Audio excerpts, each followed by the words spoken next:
All right, tonight we're going to be doing a video on how to skin out coyote feet. Right now, as everybody knows, the coyote market is pretty terrible. There is still a market for the tan fur, some people looking for Wallhangers, some taxidermy, things like that. So usually you can get some kind of a premium if you'll skin the feet out.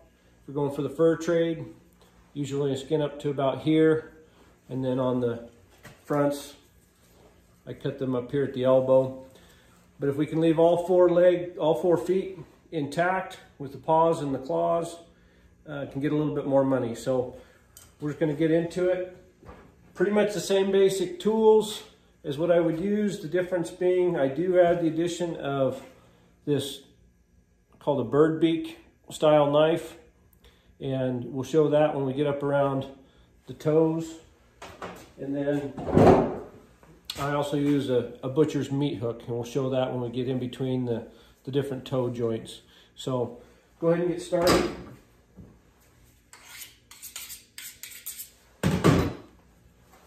If you want, you can skin directly through these pads. I had a taxidermist friend show me once how he prefers to skin around the pad.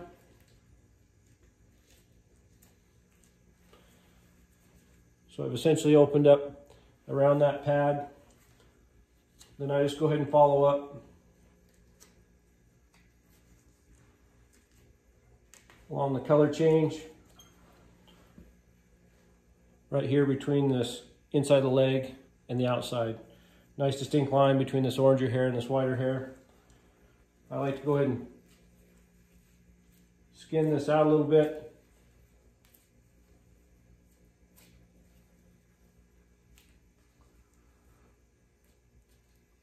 The more I open this up, the easier it becomes when we get down to the actual feet.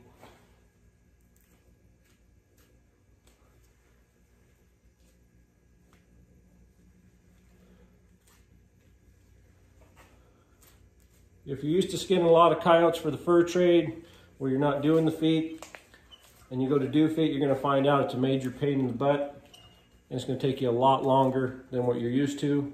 So just be prepared to not be very efficient.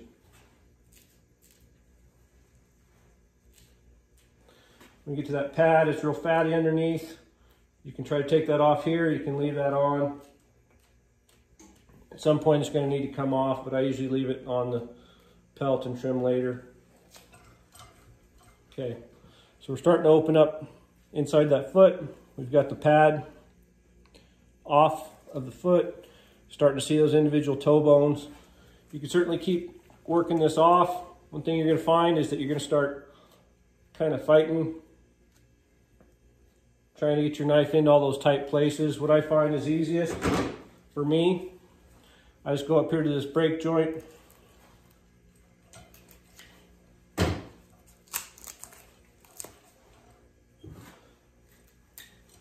cut that foot off. Then I can now work this leg, or work the base of this paw out. What we're starting to see is from the top side, we're starting to get all those bones exposed. So raise it up just a little bit. Now I can take my hook,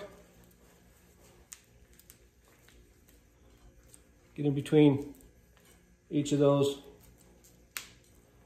joints, start working. And this is where this smaller bird beak knife comes in handy.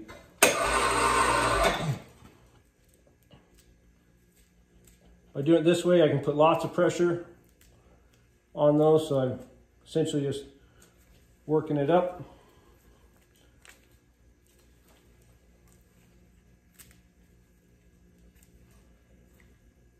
Until you get right to that last joint on each of these. Okay, so there's one, and I can see the base of that claw right in there. So I know I'm to the last joint.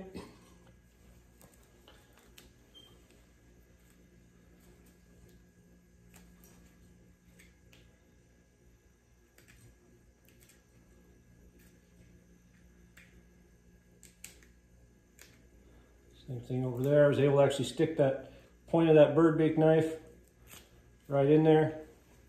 Got to that very last joint.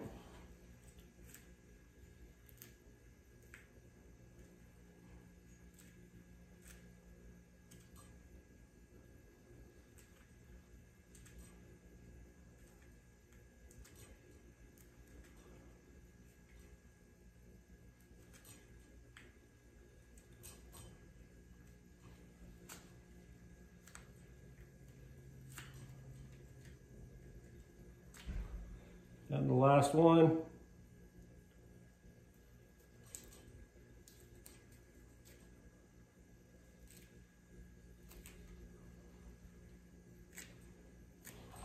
Okay, so now we've got all of our toes skinned out right to the very last joint.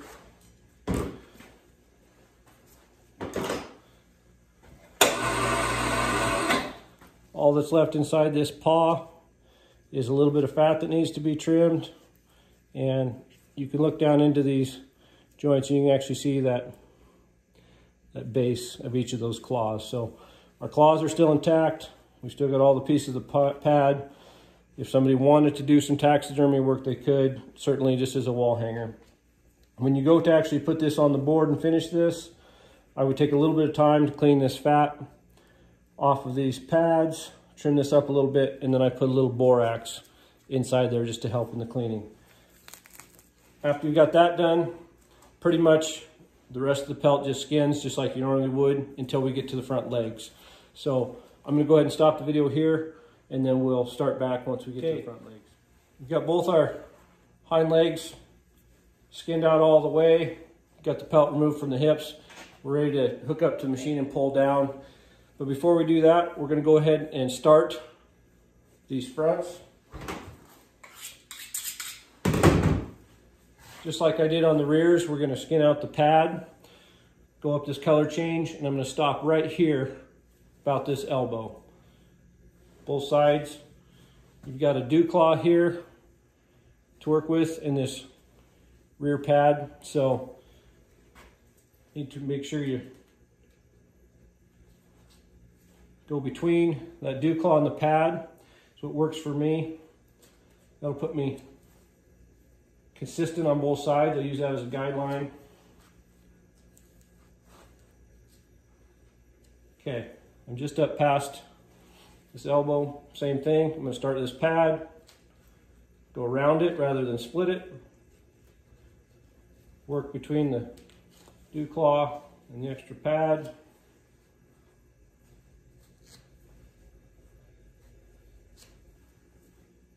And there we go. Okay, right now, that's all I'm going to do. When this pelt pulls down, we're going to expose that. I'm going to tell you some levers. Once we take our steel, just like if we were doing it with fur trade, come down and you see we start to intersect with that cut that we made before on both sides. I want to be a little bit careful here to make sure that I don't have some kind of nick or an edge that as I put pressure on it's going to cause a tear.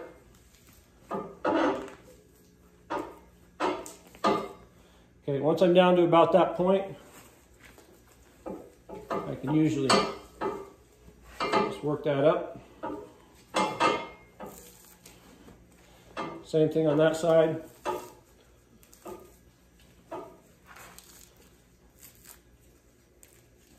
Now, you can do this a couple ways.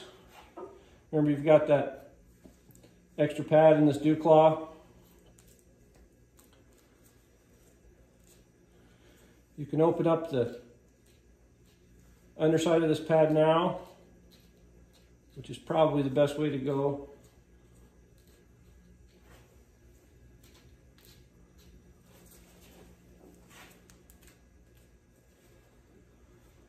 I like to get right to the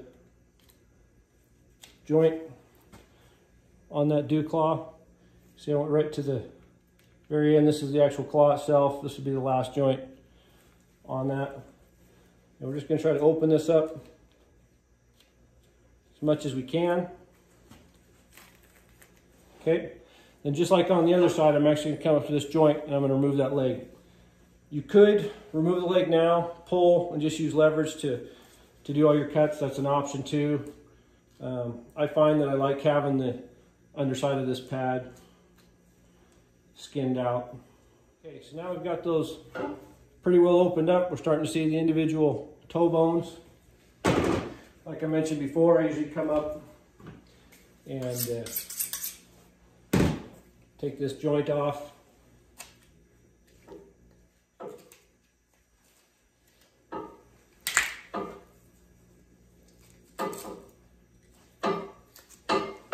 Like that.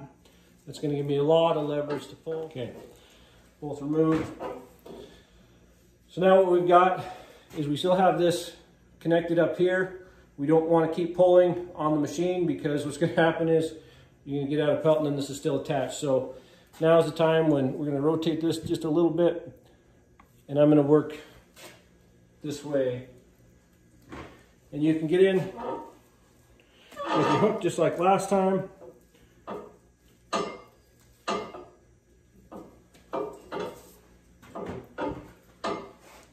Pulling, just making sure you get to the very last joint.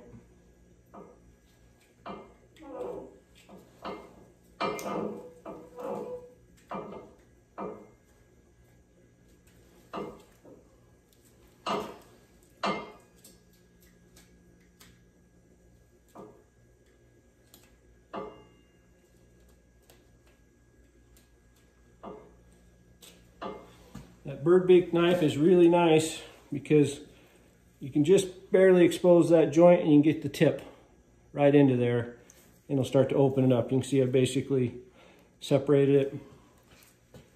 You do this with a regular drop point knife or something and certainly can still be done, but that just makes that so much easier. Okay, so we've got all our toe bones out to the last digit. Just get one little tiny speck of hair is all that's left. So pretty nice clean job. All the claws are still intact. Full pad is intact.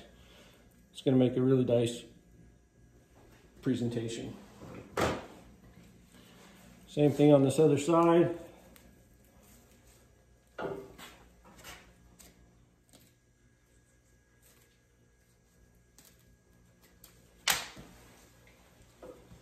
Again, all four. No fuss, no muss, no extra holes. Just a really quick, clean, easy way to do it. Again, we're going to want to remove this extra fat from the pads. When we put it on the board, I take some cardboard and tack these to the cardboard so it stays open to dry nicely. We're not going to turn this Coyote. We're going to flesh it, board it. Let me go ahead and skin this out, but I'm going to leave the bottom lip on here, and I'm going to be super careful around the eyes. When I'm skinning for the commercial trade, I don't really care if I make an eye hole bigger. I'd rather not because it looks better, but I don't really care. In a wall hanger situation, it does matter, so I spend just a little more time. This one, you can see the snare line around here, so I'm going to be a little bit careful.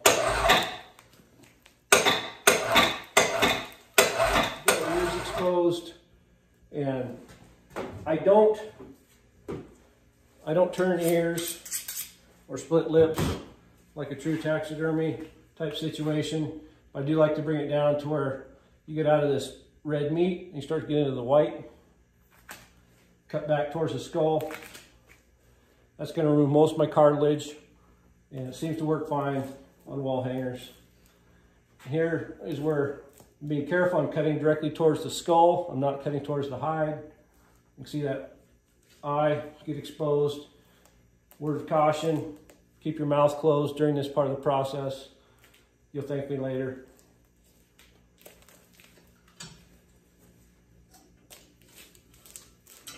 Okay, so we got that all done. Like I said, the only thing that's different now is I've got the eyes in good shape. I'm just taking a little bit of time to get this bottom lip This is not something I would ever want. These are going to the normal fur channels, but the wall hanger folks do tend to want that full bottom. So this took us a fair bit more time than if we were going to skin this for the regular fur trade. You know, typically on one of these, 3 to 5 minutes is what I figured to skin a coyote, depending on what the damage level is. And I would guess we probably have, well, we're talking for the video here, but probably at least 20 to 30 minutes tied up in this project. So definitely more time. Make sure that you're getting enough premium for your pelts to make it worth the time to do it. Thanks for watching.